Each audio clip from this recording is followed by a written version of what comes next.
Buenas, ya estamos aquí, un viernes más en Café Conciencia, para comentar cuestiones de ciencia, para tomar conciencia. Eh, bueno, hoy antes de nada me he despertado con dos noticias en los periódicos que me han llamado poderosamente la atención. No pensaba comentároslo, pero me es imposible no comentarlas. La primera es que la banca española, la gran banca española, ha tenido... buenas tardes, ¿qué tal estás? Ferga, ahí andamos. Como os digo, la primera es que la banca española ha tenido unos resultados récord de nuevo, ¿no? Ha tenido unos beneficios récords en el año 2023. Bueno, pues esto será una noticia maravillosa para subir el PIB y para decirnos lo ricos que somos, pero ya sabéis las trampas que tiene tener en cuenta solo las medias, ¿no? Sin mirar la desviación de la muestra. Esto es así, o sea, si yo gano 0 euros y tú 5.000 euros, entre los dos ganamos 2.500, ¿no? Pero si tú al año que viene ganas 10.000 euros y yo sigo con los 2.000 euros, digo, con los 0 euros, entre los dos hemos duplicado la media de ingresos, ¿no? Ahora la media de ingresos es 5.000, pero yo sigo igual de jodido. Yo sigo igual de fastidiado y bueno, pues a mí me fastidia esta acaparación de dinero que está teniendo la banca y más cuando yo no sé qué ocurrirá por vuestras zonas, pero aquí en mi entorno se han cerrado multitud de sucursales bancarias y han proliferado, por cierto, los cajeros automáticos en la calle. Eso sí, cada vez trabajamos más nosotros para el banco, ¿no? La banca electrónica y el cajero en la calle con teclados ya para que puedas hacer transferencias, ingresos, etcétera, etcétera. Pues nada, estupendo. Se aumenta en 20 y pico mil, no me acuerdo qué dinero era escandaloso, 20 y pico mil millones de euros los beneficios que han tenido el año pasado, unos beneficios récord, y cada vez hay menos gente trabajando en banca, con lo cual, pues a mí no me parece que sea una noticia halagüeña, ¿no? El mundo tiene que tender a una mayor distribución de la riqueza y no una mayor acaparación de la riqueza, que nos llevará al desastre. Si juntamos esta noticia con otra que he leído esta mañana, que es la de que ha muerto un hombre de 72 años el martes, me parece que era el 30, en Majadahonda, en el centro de urgencias, en uno de los centros de urgencias de Majadahonda, pues porque le dio un infarto en el aparcamiento del centro y el centro, pues mira tú por dónde, no contaba con médico. Porque ahora nuestra gran presidenta Isabel Díaz Ayuso ha decidido que los centros de urgencia extrahospitalaria pues no tienen por qué tener médico. Y claro, bueno, pues tardó 20 minutos en llegar la UCI, la UBI móvil, vamos, y no pudieron nada más que certificar la muerte del individuo, aunque los enfermeros que estaban en el centro pues llevaban en todo ese tiempo de reanimación cardiopulmonar, pero lo único que puede hacer la UBI al llegar fue el certificar la muerte. Evidentemente, la gente se muere por infartos, o sea, a lo mejor si hubiese habido médico también se había muerto, pero que no haya un médico que le pueda hacer un diagnóstico inmediato y que le pueda administrar medicación, porque claro, los enfermeros no pudieron administrar ninguna medicación, pues probablemente que haya médico en los centros de urgencias extrahospitalarios salva vidas. Y bueno, pues yo no sé por qué nuestros políticos se empeñan en vanagloriarse de que somos, por ejemplo, en Madrid la región más rica de España. ¿Y de qué nos sirve ser la región más rica de España si no podemos tener un médico en cada centro de urgencias? Que hay 29 en la comunidad, ¿eh? ¿Y por qué no podemos tener un médico de urgencias ahí? Si somos tan ricos realmente, ¿no? Son tan ricos algunos realmente y se están haciendo cada vez más ricos, pero volvemos a lo que comentábamos la semana pasada, ¿no? La defensa de lo público, la defensa del bien común y entre ellos nuestra joya, que es el sistema sanitario, ¿no? Aquí se está machacando el sistema sanitario, se está atacando a los profesionales y están trabajando cada vez en condiciones más penosas. Entonces, bueno, pues a mí me da rabia juntar las dos noticias, ¿no? Por un lado no tenemos dinero suficiente como para tener médicos y por otro lado, sin embargo, los que ya tenían mucho cada vez tienen más. En fin, no quería o sea, no me había planteado comentar estas cosas, pero es que esta mañana las he visto y es imposible no llegar a comentarlas. Otras noticias que han sido pues, principales estas últimas semanas han sido dos anuncios que han hecho, por un lado Pedro Sánchez y por otro lado Isabel Díaz Ayuso, que es la ampliación del aeropuerto de Barajas y el campeonato de Fórmula 1 que quieren traer aquí a Madrid. Bueno, en Valencia ya vimos lo que pasó, porque va a pasar algo distinto aquí, ¿no? Ambos proyectos sin duda traerán una revolución económica a la región, pero es pan para hoy y hambre para mañana. O sea, aquí hay dos fallos principales. Primero, desde mi punto de vista, hay uno primero, y es que se sigue alimentando el mismo modelo de crecimiento a base de pelotazos, porque esto van a ser pelotazos. O sea, el negocio va a ser construir tanto la ampliación del aeropuerto como montar todas las infraestructuras y todo el emporio empresarial que va a haber alrededor del tema de la Fórmula 1. Y luego al final, bueno, pues tendremos que pagar todos el pato, ¿no? Por un lado es seguir en la misma idea, ¿no? Yo me imagino a Antonio Turiel, a Fernando Valladares echándose las manos a la cabeza diciendo, cuando vieron estas noticias, diciendo, bueno, parece ser que no se han dado cuenta de nada, ¿no? Aquí seguimos igual, con el mismo modelo y haciendo lo mismo. Como digo, hay dos fallos principales. Uno, primero, seguir alimentando el mismo modelo que nos ha llevado a esta crisis que tenemos ahora mismo, ¿no? A esta situación de crisis ambiental y de crisis de recursos que tenemos en la actualidad. Y aunque nos la escondan, eso es así y cada vez es más evidente, ¿no? Y por otro lado, un problema también de oportunidad, ¿no? De una pérdida de oportunidad, porque todo ese dinero que se va a destinar a esos proyectos debería destinarse, deberíamos estar haciéndolo ya, para prepararnos a un mundo distinto, para prepararnos a un mundo en el que hay que reducir precisamente los sistemas económicos que hay detrás de estos dos grandes proyectos, ¿no? O sea, sabemos que el turismo, que por cierto, también acabo de oír que hemos tenido récord de turistas el año pasado en España, o sea, pues seguiremos así, ¿no? O sea, hay que reducir la presión o la importancia que tiene el sector turístico en nuestro país, que sí, que está muy bien, pero hay que reducirlo porque se va a reducir el turismo por narices, se va a reducir el turismo. Hay que reducir el tema de la aviación porque se tiene que reducir. Hay que reducir el tema de la industria automovilística porque hay que reducirla. O sea, se van a reducir estos tres sectores, el turismo, la aviación, la industria automovilística, se van a reducir por la crisis ambiental en los próximos años. O sea, que vamos a tardar 5 o 6 años, 2, o sea, no sé, pero las cosas van más aceleradas de lo que nos estábamos imaginando, ¿no? Hay que reducirlo, se van a reducir, por lo tanto, y tener esos agujeros en nuestro sistema económico pues va a dejar mucha gente en situación muy precaria y deberíamos estar invirtiendo en otros tipos de industria que nos permitan avanzar en un mundo mucho menos crecentista y más estable, más estabilizado, en un mundo más interconectado a nivel local. Hay que destinar esos recursos que se van a destinar a estos proyectos, habría que destinarlos a potenciar todas las conexiones de ferrocarril, por ejemplo, que sabemos que son las más eficientes y además para aprovechar los excedentes de producción eléctrica que se va a tener en nuestro país por el boom de las renovables, ¿no? En esas horas, sobre todo, y no vamos por ese camino. Todo, como vemos, aunque yo no sé qué pensará Teresa Rivera de todo esto, o sea, no sé qué la ministra de Transición Ecológica, yo supongo que no le habrá gustado, pero vamos, aquí como todos están en el mismo carro, aquí nadie dice nada.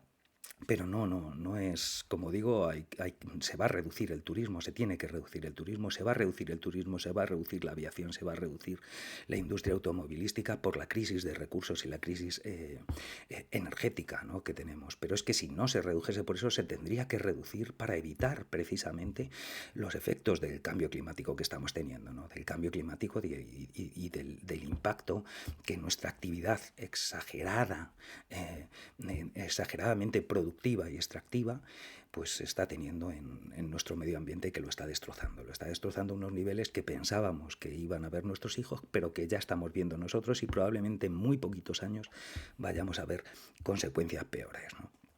Esto lo primero, como noticias actuales que había que comentar sí o sí, ¿no? Que no he podido evitarlo, lo siento. Os quería comentar también, ha sido noticia últimamente, o bueno, se está hablando y desgraciadamente me temo que va a ser noticia durante mucho más tiempo, sobre todo este verano, de cara a este verano, y es la gran sequía que está habiendo en todo el este peninsular, ¿no? Si trazamos una línea de Cádiz a Barcelona, pues todo lo que queda en el este está en una situación hídrica, de estrés hídrico tremenda, ¿no? Y parece que todo apunta a que de aquí al verano las cosas van a empeorar muchísimo. En fin, esto también era una tragedia anunciada hace tiempo. O sea, desde que yo era adolescente ya nos comentaban que el desierto estaba avanzando hacia el norte, ¿no? Y que teníamos muchas previsiones climáticas, indicaban que todos los modelos indicaban que el desierto iría avanzando hacia el norte, y nosotros estamos muy al borde de las líneas de desierto, ¿no? Nuestro país es especialmente vulnerable a la desertificación. Esto, para entenderlo, a lo mejor es interesante, a lo mejor no, seguro que es interesante conocer conocer un poquito alguno más de estos sistemas que están detrás de regular las grandes masas atmosféricas, ¿no? Ya vimos el tema de las corrientes en chorro, y hoy quería comentaros algo que cada 2 por 3 sale. Es decir, los modelos ya estaban planteando desde hace un montón de años que las células de Hadley se ampliarían, están ensanchándose, irían ensanchándose, y los datos actualmente nos están diciendo que se está produciendo, se están ensanchando las células de Hadley. ¿Qué son las células de Hadley? Esa es la cuestión que vamos a ver ahora. Para eso voy a aprovechar y voy a coger de nuevo una herramienta que tenía hace tiempo, pero ahora la voy a utilizar de mano, que creo que es más eficaz. Buenas, Mauri, ¿qué tal? Y es la maravillosa... Mirad, la maravillosa pizarrita Veleda.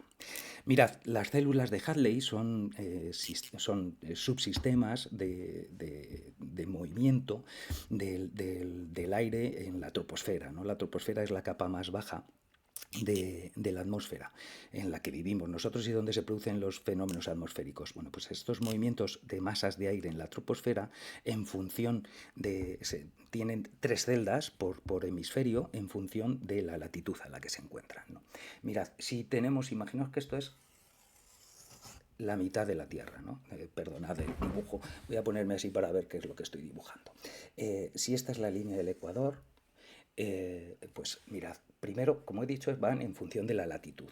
La latitud, sabéis que se mide en grados, pues se mide en grados porque son los grados directamente de los ángulos que se forman con respecto al eje. Fijaos, aquí está un polo y aquí está otro polo, y trazamos una línea recta, ese sería el eje de rotación de la Tierra, ¿no? El centro, que si cogemos desde el Ecuador y taladramos en línea recta, llegaríamos al centro de la Tierra, ¿no? Justo en donde se cruza la línea del eje con la línea del Ecuador. Bueno, pues si dividimos en 3 zonas, evidentemente esto mide 90 grados, ¿de acuerdo? Con lo cual la máxima latitud es la latitud 90, que sería la latitud 90 polo norte, latitud 90 polo sur, porque se miden con respecto al Ecuador, que es la latitud 0.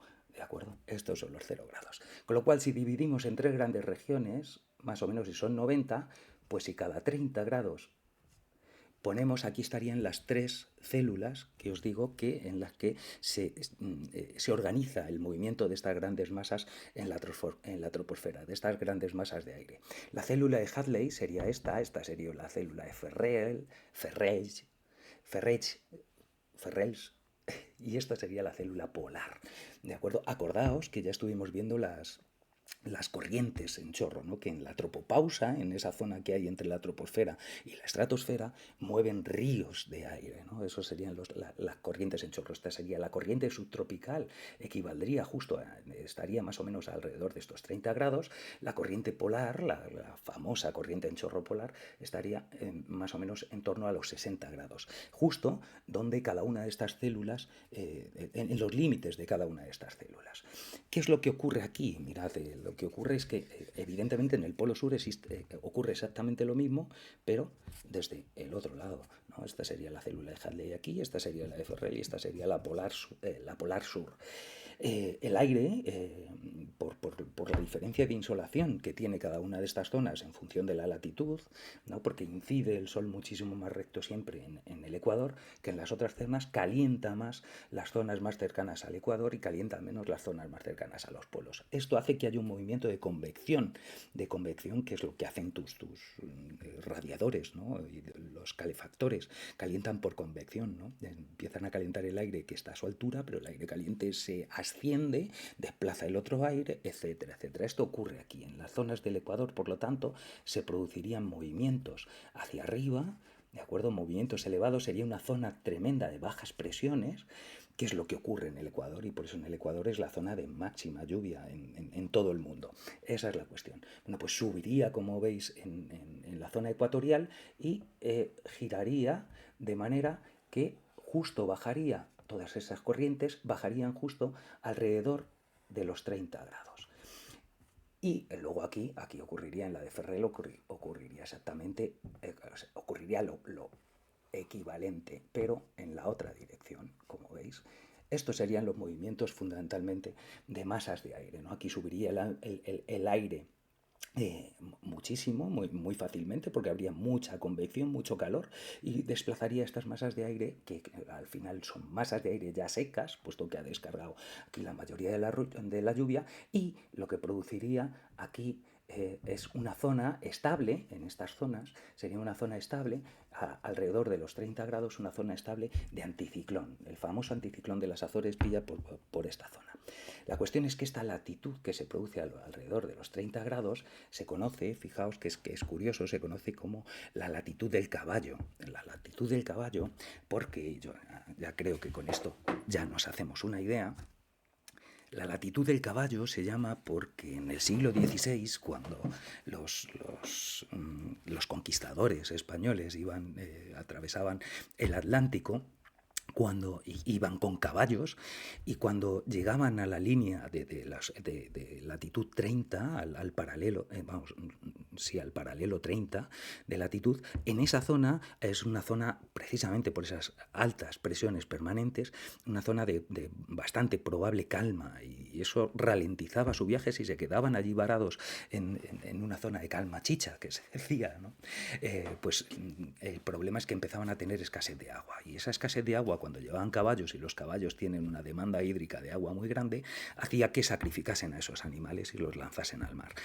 Y por lo tanto se llama la zona del caballo precisamente porque es donde sacrificaban los caballos. De hecho, en Inglaterra lo conocen en muchos sitios como la zona del caballo muerto, porque es donde mataban los caballos. Esa es la cuestión y por qué se llama.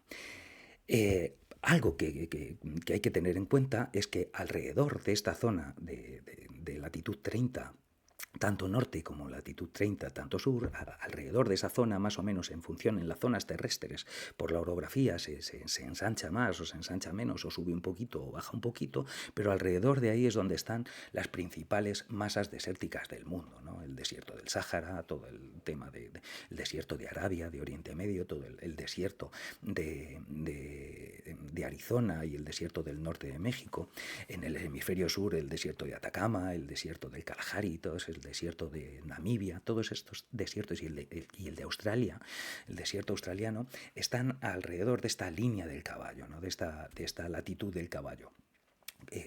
Con lo cual, que se ensanche, fijaos, esta circulación de aire va en función, se mueve en función de la distinta insolación que reciben, ¿no? De manera que lo que está moviendo realmente esas masas de aire es la diferencia de temperaturas que hay entre el grado 0 y el grado 30, y la diferencia de temperatura que hay entre el grado 30 y el grado 60, y las diferencias de temperatura que hay entre el grado 60 y el grado 90. Eso es lo que hacen. El caso es que lo que pronosticaban todos los modelos atmosféricos, climáticos, era que con el calentamiento global se reducirían las diferencias térmicas entre el paralelo 0 y el paralelo 30, que es lo que se está viendo actualmente, con lo cual la célula de Hadley se expandiría hacia el norte, puesto que en la zona del Ecuador es donde convergen las dos células de Hadley, y ahí no puede avanzar más, ¿no? Es la zona de convergencia ¿cómo se llama? La zona de convergencia intertropical, ¿no? Es donde está acumulándose toda esa masa de aire caliente y húmeda que asciende rápidamente. La cuestión es que si ampliamos, como digo, alrededor de los 30 y unos cuantos grados arriba, unos cuantos grados abajo son las zonas en donde se tiene menor precipitación y por lo tanto se producen mayores sequías y es donde se dan los desiertos, pues imaginaos si se expande, ¿no? Hay que tener en cuenta que, por ejemplo, Cádiz está en una latitud 36, entonces tened en cuenta lo cerquita que estamos de que en cuanto se expanda un poquito más esa célula de Hadley, nos pilla por narices y nos transformamos en un Sáhara al otro lado del estrecho, ¿no? Entenderemos un poquito más cómo va todo esto y entenderemos cómo funcionaba si comprendemos estas grandes circulaciones. Estas mismas células de Hadley, fíjate, este viento que luego vuelve del grado 30 al grado 0, ¿no? Que vuelve a nivel superficial en la atmósfera, porque la masa de aire caliente va por arriba y la seca y fría va por abajo, es la que forman los vientos alisios. Los vientos alisios que con esta fuerza, por lo tanto, de descenso combinada con la rotación de la Tierra, hace que los alisios sean unos vientos permanentes, más o menos permanentes, en dirección que parten del noreste y que van hacia el sureste, que son los vientos alisios que sabemos que todos los barcos de vela aprovechaban en sus navegaciones oceánicas transatlánticas, fundamentalmente para ir hacia Sudamérica. En la siguiente, en la de Ferrel, lo que ocurre es que lo que hay son vientos del oeste, ¿no? Estos vientos del oeste que serían los que irían por la superficie terrestre. Esto para que tengamos una idea de cómo está y de cuál es el problema de que se expanda la célula de Hadley. Veremos si nos sigue interesando la ampliación del aeropuerto de Barajas y los campeonatos de Fórmula 1. En fin, ahí estamos, la célula de Hadley expandiéndose y nosotros haciendo campeonatos de Fórmula 1 y ampliaciones de aeropuertos, ¿no? Ampliaciones de aeropuerto de Barajas, pero también estaba hasta hace poco también programada, no sé si al final se llevará a cabo, ¿no? La ampliación del aeropuerto del Prat en Barcelona y también la ampliación, me parece, del aeropuerto de Manises en Valencia, ¿no? O sea, no creo yo que sea momento de expandir ese mundo interconectado que sabemos que se va a reducir en muy poquito tiempo, en mucho menos de lo que creemos. Otra cosa que quería comentaros, fijaos que parece que no tiene mucha relación, pero yo creo que sí la va teniendo o la tiene con otro tipo de impacto que estamos provocando y del cual no somos muy conscientes muchas veces. Fijaos, ha salido en Nature Neuroscience, no, en Nature Communication, ha salido el 30 de enero, o sea, está fresquito, un estudio, y lo han publicado en Nature, o sea, que parece una chorrada, pero lo han publicado en Nature, con lo cual tiene su peso. Un estudio sobre el por qué los insectos se quedan atrapados dando vueltas alrededor de las fuentes luminosas, ¿no? de la luz artificial. Me parece interesante porque, bueno, pues que haya investigadores que se dediquen a mirar qué leches hacen los mosquitos y por qué los mosquitos, las moscas, las polillas y por qué se sienten atraídas por la luz. Pues esto, aunque parezca mentira, hay un montón de científicos que hace años que se lo están preguntando, ¿no? Y ahora, gracias a la tecnología de procesamiento audiovisual que hay ahora, a las cámaras de súper lentas, etcétera, etcétera, pues han permitido que este grupo publique en Nature una investigación con, parece ser, la solución hasta ahora más parsimoniosa, ¿no? La solución, sabéis que la parsimonia, el principio de parsimonia es el de la navaja de Occam, ¿no? Aquella, entre todas las soluciones posibles, a que la más simple suele ser la correcta. Bueno, pues han descubierto un mecanismo muy simple que tienen muchísimos insectos y que parece que es el que lo explica. Primero, comentan que la idea que tenemos de que la luz atrae a los insectos a distancia parece ser que no es tan evidente y no es, han hecho pruebas y parece ser que no es así. Una de ellas que comentan que es bastante elocuente es soltaron a 50 polillas, 50 mariposas nocturnas marcadas a 85 metros de una sábana iluminada con una luz potente blanca, y porque se supone que las atraería, ¿no? Y vieron que de todas de las 50 que liberaron y que marcaron, solamente 2 llegaron a la sábana. El resto no estaban por la sábana. Con lo cual, no es tanto esa idea, sino que, fijaos, parece ser que sí, lo que hacen es atrapar a los insectos que pasan cerca de ese foco de luz. ¿Y por qué los atraen? Pues había muchas teorías y han estado investigando muchas teorías, ¿no? Había algunos que hablaban de si es lo que un punto de luz es el punto luminoso entre el follaje y entonces es lo que a ellas les haría atraer. También hablaban de la atracción que la radiación infrarroja de la luz les permitía. Bueno, pues han visto que nada de esto explica realmente lo que ocurre y sin embargo se han visto un fenómeno que tienen muchos insectos voladores y es un reflejo que tienen, es una respuesta a la luz dorsal, es decir, tienen receptores en su espalda que detectan a la luz que le viene por el dorso, tienen en su dorso, en su espalda tienen detectores de luz que que les orienta de manera que de manera normal y natural en el medio ambiente sin humanos, en el que no haya luz artificial, daos cuenta que la señal de un insecto volador que le oriente de manera que sepa que arriba está el cielo, pues generalmente la luminosidad viene de arriba, con lo cual han elaborado este reflejo, puesto que una ráfaga de viento o cualquier otra cosa puede desestabilizarlos y volver a estabilizarse simplemente por este reflejo que les hace colocarse siempre en la espalda hacia el foco de luz, hacia la zona más iluminada, que generalmente, sin que haya humanos tocando las narices, pues sería el cielo. De manera que eso es un mecanismo que utilizan muchos de ellos. Imaginaos que está el insecto pasando, hay un foco de luz y cuando pasa tiene la señal dorsal y evidentemente para seguir manteniendo esa señal dorsal pues empieza a girar alrededor de la fuente luminosa, exponiendo siempre su espalda, que es donde están esos fotorreceptores.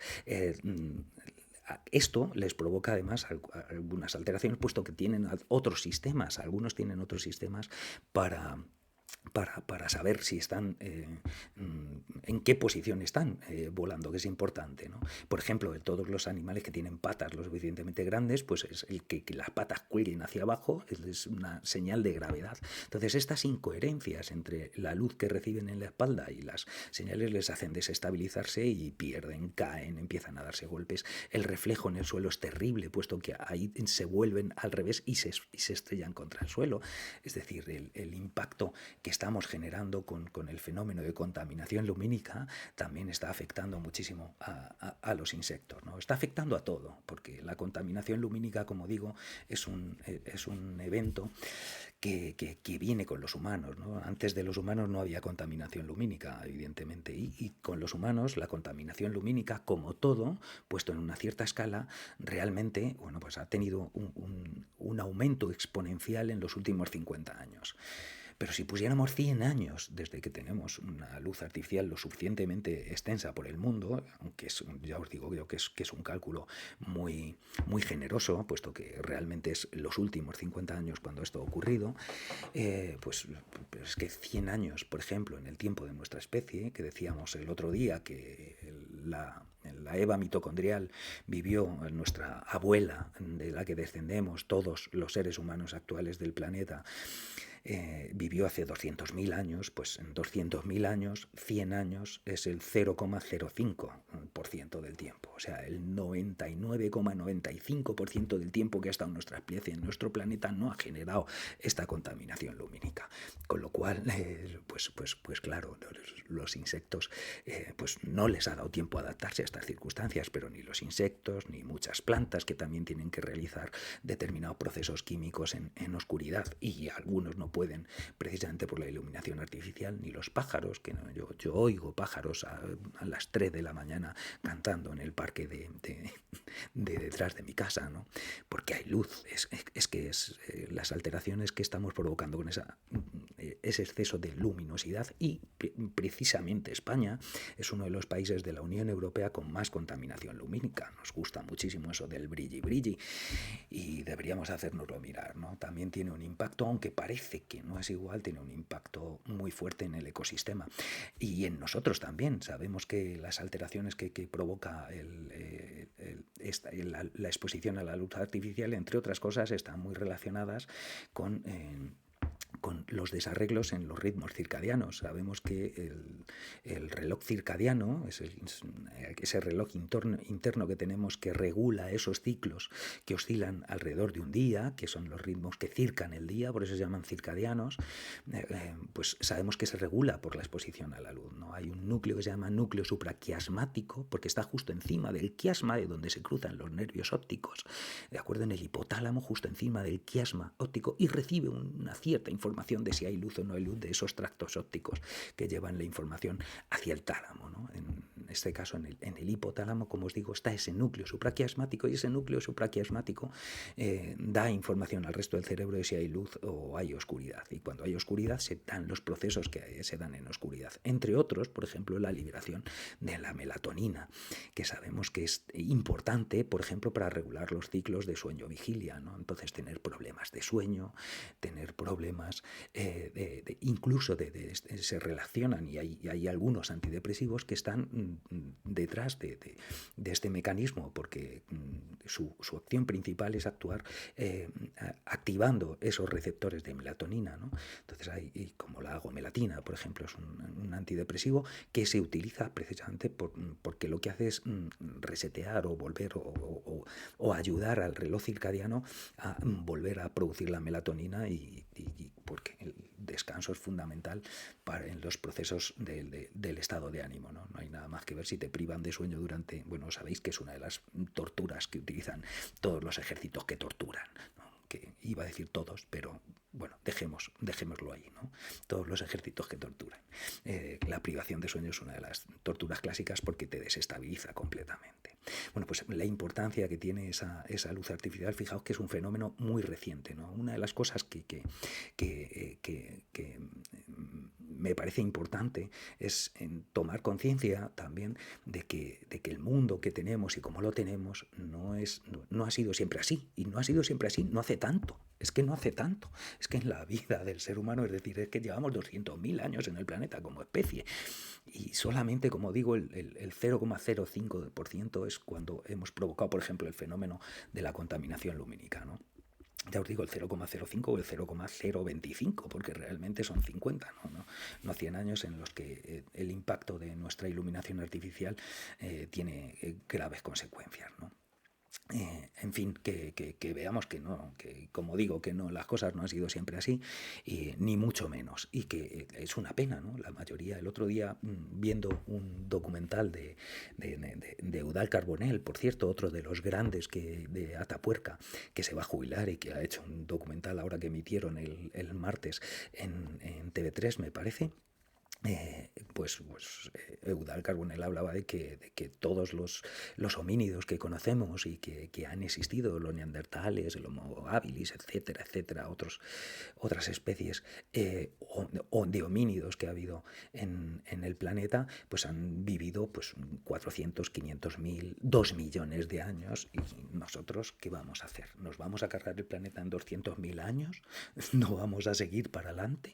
No, el planeta no, o sea, es nuestro sistema civilizatorio es el que estamos poniendo en juego. En fin, quería comentaros otra cuestión. Me parece interesante esto, ¿no? Me parece interesante tanto lo de los mosquitos y el resto de insectos que tienen ese reflejo dorsal, porque es lógico que para ellos el cielo esté arriba y el suelo debajo, ¿no? Y cómo les engañamos sin querer con nuestras luces artificiales.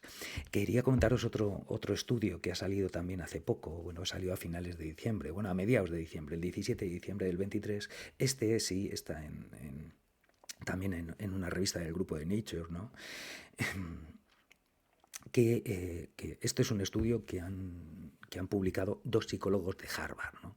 De Harvard, bueno, del Harvard de Estados Unidos, no de Harvard Abaca, acordaos, donde Casado hacía sus másteres. No, este es del Harvard, bueno, dos psicólogos de la Universidad de Harvard, por lo tanto han publicado un estudio que tiene un título que me parece ya de por sí bastante interesante. Dice, curación física en función del tiempo percibido. En función del tiempo percibido, ¿no? Estudian la curación física, cómo se cura el tiempo. Sabéis que el parámetro tiempo es un parámetro importante en la curación, ¿no? Hay cosas que van curando y que necesitan curarse, necesitan tiempo para curarse. Pues aquí lo que hablan es de la importancia del tiempo percibido frente al tiempo real. Me parece súper interesante, un fenómeno, por lo tanto, puramente psicológico, influyendo en un fenómeno físico, como es la recuperación de unas heridas. Para esto me parece curiosísimo y me parece muy interesante, ¿no? Porque este es uno de varios estudios que ha hecho este grupo, pero me parece especialmente interesante. Mirad, lo que han hecho es con 33, la muestra ha sido 33 personas de ambos sexos, de distintas etnias, etcétera, etcétera. Esto lo cuidan mucho allí en Harvard, ¿no? Como os digo, no eran incluso no de ambos sexos, o sea, me parece que comentaban que había uno no binario, o sea, entre ellos. Fijaos que en una publicación científica estaban hablando de esto, de tantas mujeres, tantos hombres y uno no binario. Me parece muy interesante también.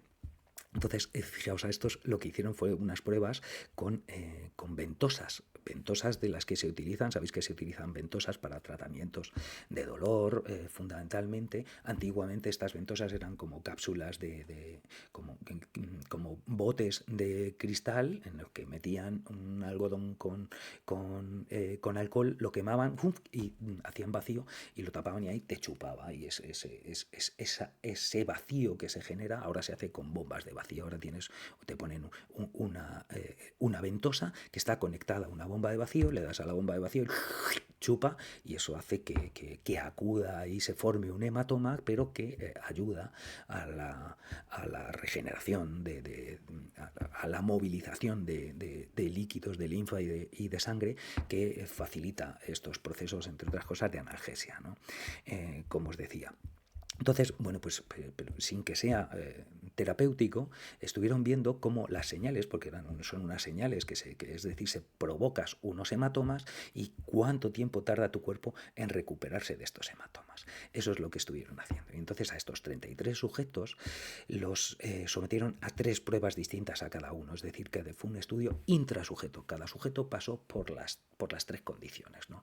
Había una condición de tiempo rápido, una condición de tiempo normal y una condición de tiempo lento, ¿no? Y esto lo hicieron manipulando unos relojes que tenían en la sala en la que se realizaba el experimento, ¿no? Manipulando los relojes y con otras técnicas que es curioso, porque la idea es que los sujetos experimentales tuviesen una expectativa previa del tiempo que tardaban en recuperarse. Entonces, previamente, unas semanas antes, habían tenido a los sujetos en su casa todos los días, en el antebrazo del brazo no dominante, colocaban el chupón, la ventosa, daban a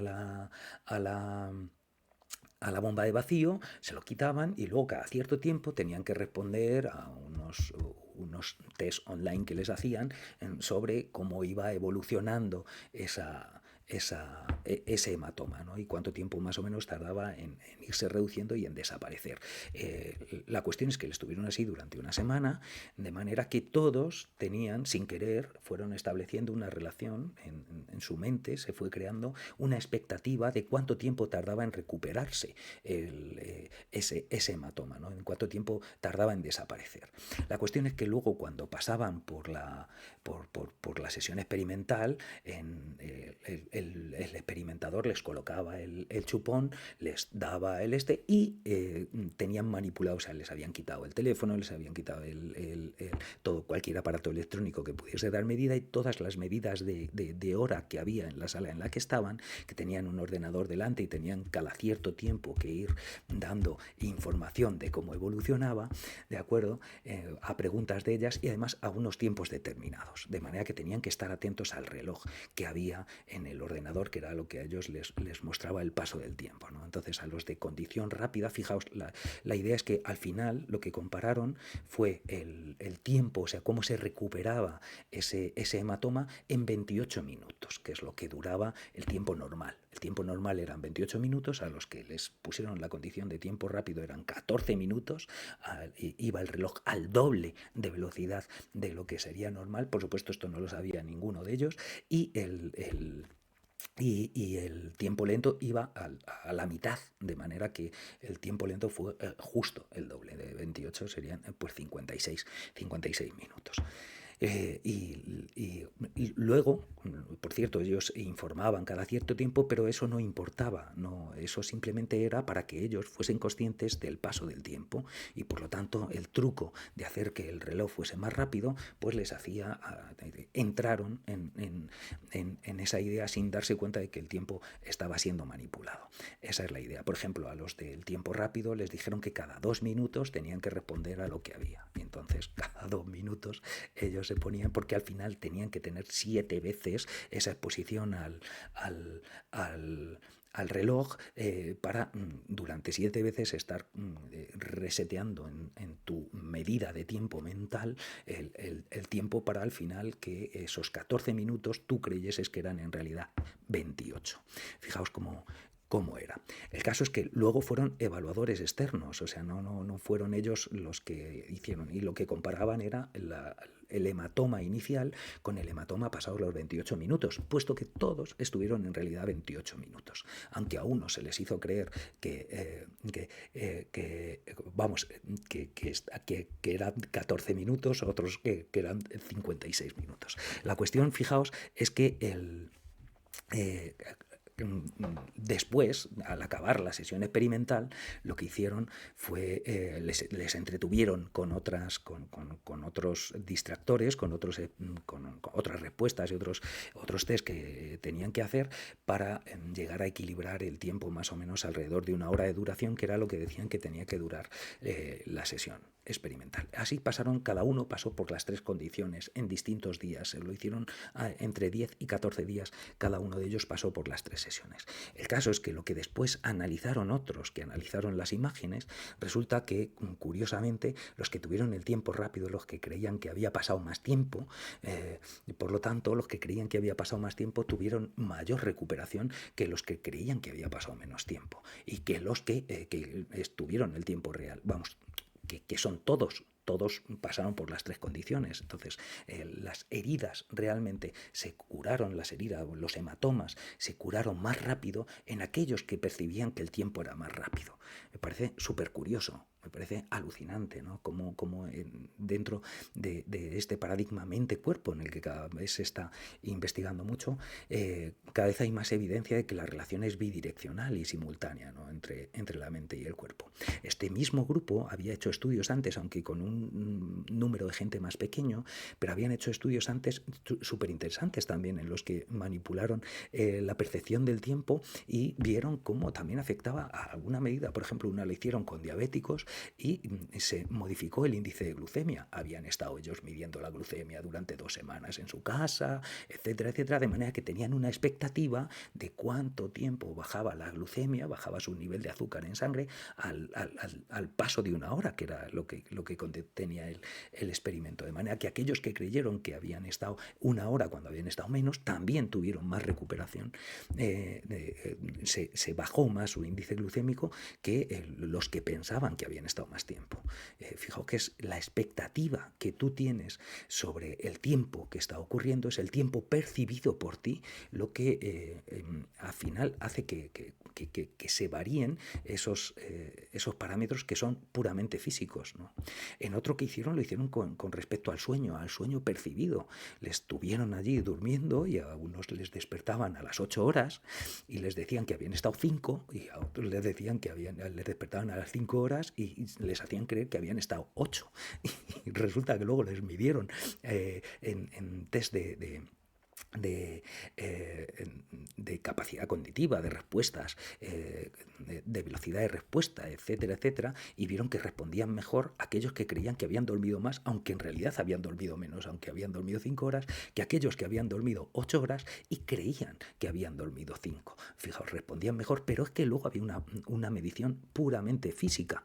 En este caso fue un electroencefalograma, ¿no? Un electroencefalograma que cuadraba perfectamente con un estado de mayor arousal, de mayor activación cerebral, ¿no? De estar más despierto. Y estaban más despiertos los que, habiendo dormido 5 horas, creían que habían dormido 8, que los que habían dormido realmente 8 horas, pero creían que habían dormido 5. Fijaos lo que es esto, ¿no? Hasta hace poco, fijaos, típicamente se sostiene que las influencias psicológicas sobre el físico son fundamentalmente a través de los cambios conductuales que provoca estas creencias psicológicas, ¿no? Pero en este caso se ve que no es así, que es directamente, ¿no? Que hay una interrelación mente-cuerpo que cada vez es más interesante. En fin, bueno, pues más o menos esto era lo que quería comentaros. Yo espero que os haya parecido interesante, ¿no? Tenía otra cosa, pero me parece que ya es demasiado ardua y que a lo mejor la podemos dejar para el siguiente, ¿no? Sobre los engramas y cómo se recomponen, y los engramas que están detrás de los recuerdos, esas conexiones neuronales, cómo se remodelan en la reconsolidación, ¿no? Un estudio que ha salido también en Nature hace muy poquito. Si os parece, lo comentamos en el próximo Café Conciencia dentro de 15 días. Espero que estéis muy bien y nada, pues dentro de 15 días volvemos a vernos con alguna cosa interesante. Si os ha parecido interesante esto, el siguiente nos parecerá más interesante todavía. Muy bien, y hasta dentro de 15 días.